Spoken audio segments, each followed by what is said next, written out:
नमस्कार, जय हिंद। आज न्यूज़पेपर में मैंने एक खबर पढ़ी और मुझे लगा कि मुझे इस पर कुछ बात करनी चाहिए। खबर ये थी कि SC/ST रिजर्वेशन में क्रीमी लेयर को लागू करने के लिए सरकार ने मना कर दिया। इस बात को समझने के लिए कुछ हफ्ते पीछे चलते।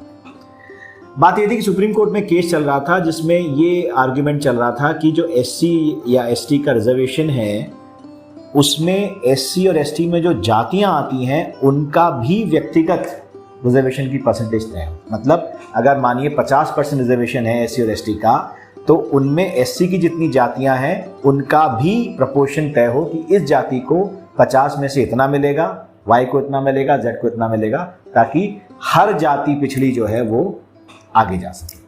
और दूसरा आर्गुमेंट सुप्रीम कोर्ट ने ये दिया कि इसमें भी क्रीमी लेयर लागू होनी चाहिए। मतलब जो व्यक्ति या जो परिवार एक सेट लेवल की आय से ऊपर पहुंच गया है उसको रिजर्वेशन नहीं मिलना चाहिए। OBC में ये लागू होता है। सुप्रीम कोर्ट ने ये सरकार को सुझाव दिया कि यू शुड अप्लाई दिस। तो हमारे देश के पक्ष और विपक्ष के करीब 100 सांसद सरकार कैबिनेट से मिले और ये कहा कि नहीं, ये आर्थिक आधार पर क्रीमी लेयर नहीं इंट्रोड्यूस की जानी चाहिए और रिजर्वेशन जैसा चल रहा है चलने देना चाहिए। और हमारी सरकार ने उसको एक्सेप्ट कर दिया। ठीक है, अब रिजर्वेशन होना चाहिए नहीं होना चाहिए ये डिबेट में यहाँ नहीं कर रहा। मेरा कहना यह है कि अब तक हम कई वीडियोस देखते हैं, कई पोस्ट पढ़ते हैं, लोगों को सुनते हैं और हमको ये बताया जाता है कि हमारा एजुकेशन सिस्टम कितना ख़राब है, हमारा एजुकेशन सिस्टम वेस्ट से कितना पिछड़ा हुआ है, हम बहुत पीछे हैं, हमारे यहाँ एक्सपीरियंशियल लर्निंग नहीं है, हमारे यहाँ ये नहीं है, हमारे वो नहीं। बहुत सारे वीडियोस मैंने देखे जिसमें एक सज्जन तो ये कह रहे थे कि हम बच्चों को हार्ट पढ़ा रहे हैं, तो हम हार्ट पढ़ा रहे हैं, दिखा कर रहे हैं। मतलब 4th क्लास के बच्चे को हम अपना दिल निकाल के दिखाएं और उसको बताएं कि हार्ट कैसे काम करता है। Is it possible? मतलब और वो बड़ा वीडियो वायरल हुआ और बड़ा प्रेज हुआ उसका, और मेरी नज़र में वो नॉनसेंसिकल बातें थी। हमारा देश जिसका पॉलिटिकल सिस्टम जाति पर आधारित है, हमारा पॉलिटिकल सिस्टम धर्म पर आधारित है, हमारा पॉलिटिकल सिस्टम भ्रष्टाचार पर आधारित है, ऐसे पॉलिटिकल सिस्टम में हमारा देश आज भी चल रहा है। और वो क्यों चल रहा है पता है? क्योंकि हमारा एजुकेशन सिस्टम बहुत स्ट्रांग है।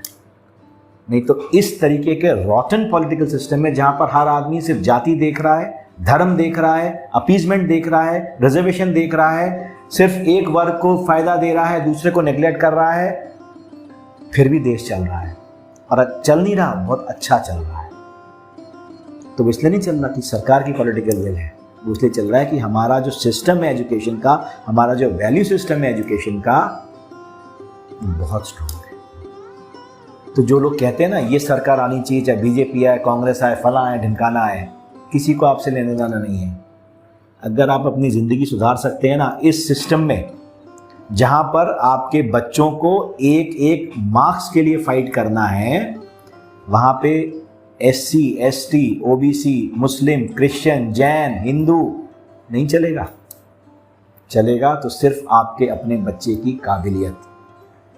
मेरा एक बहुत अच्छा दोस्त है और बहुत ही ब्रिलियंट स्टूडेंट है, वो IIT से पास आउट है। अगर वो देख रहा होगा वीडियो तो उसको याद आ जाएगा कि क्या बात हुई थी मेरी उससे। He was the cream of the country during when we used to study. And I asked him a very simple question. He is working in a very big firm and a very big position. मैंने कहा तुम्हें लगता है कि हमारा system खराब है क्योंकि तुम तो इस सिस्टम का पार्ट हो और बहुत सक्सेसफुल हो?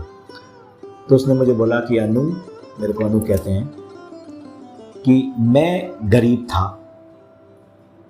या एक मिडिल क्लास या लोअर मिडिल क्लास फैमिली से आता था, तो मैंने सिर्फ एक चीज़ सीखी थी कि मैं अपनी ज़िंदगी सिर्फ पढ़ के बदल सकता हूँ, अच्छी पढ़ाई करके बदल सकता हूँ। और जो हमारा सिस्टम है ये हमको सिखाता है सर्वाइवल ऑफ द फिटेस्ट, इसीलिए मैं यहाँ पहुँच पाया। अब हम कह रहे हैं चाइल्ड राइट्स, बच्चों को फेल मत करो, ये मत करो, वो मत करो, लेकिन जब वो एक सिस्टम के बाहर जाके खड़े होंगे तब आप बोलेंगे कि आपकी काबिलियत पे ही आपको सब कुछ मिलने वाला है। और काबिलियत पैदा होने की हमने ज़रूरत समझी नहीं, क्योंकि हमने कहा नहीं हम तो वेस्ट को फॉलो करेंगे। तो इतने सड़े हुए पॉलिटिकल सिस्टम को लेकर हम वेस्टर्न एजुकेशन सिस्टम को अगर फॉलो करेंगे तो बांग्लादेश, पाकिस्तान, श्रीलंका और what ever any country you name it, 2 minute लगेंगे बनने में।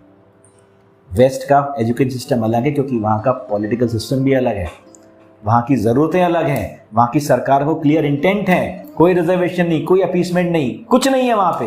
हर आदमी ईमानदारी से अपना काम करता है। एक सरकारी ऑफिस में जाकर यूपीएससी क्लियर करके बैठा हुआ एक सरकारी अफसर बिना रिश्वत के काम करता है क्या? और वहाँ पर हम वेस्ट का एजुकेशन सिस्टम को कहते हैं अच्छा है। तो क्या क्या करना चाह रहे हो भाई? जिस सिस्टम में तुम जी रहे हो ना, उस सिस्टम में यही एजुकेशन सिस्टम बेस्ट है। और यही अगर नहीं होता ना, तो ना तो मैं आज यहाँ बैठ के आपसे कुछ बात कर रहा होता, ना आप सुन रहे होते उस बात को। क्योंकि एजुकेशन सिस्टम हमारा बहुत अच्छा है, इसलिए हम सुन रहे हैं। तो कोई साथ नहीं देगा दोस्त।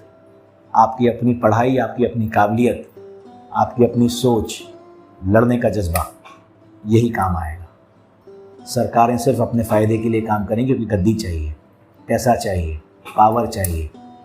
आप नहीं चाहिए, आपको अपनी ज़िंदगी खुद बनानी है। एक बात समझ में आई इस पूरी न्यूज़ को पढ़ के कि मुझे मेरे बेटे को, मेरी बेटी को सिर्फ ये सिखाना है कि सबसे आगे निकलो। और वो कब निकलोगे? जब तुम सबसे बेहतर होगे। कोई सरकार का वेट करने की ज़रूरत नहीं, कोई एजुकेशन सिस्टम का वेट करने की ज़रूरत नहीं। खुद की काबिलियत पैदा करो तो जी पाओगे, नहीं तो नारे लगाते रह जाओ। बहुत बहुत धन्यवाद सुनने के लिए। नमस्कार।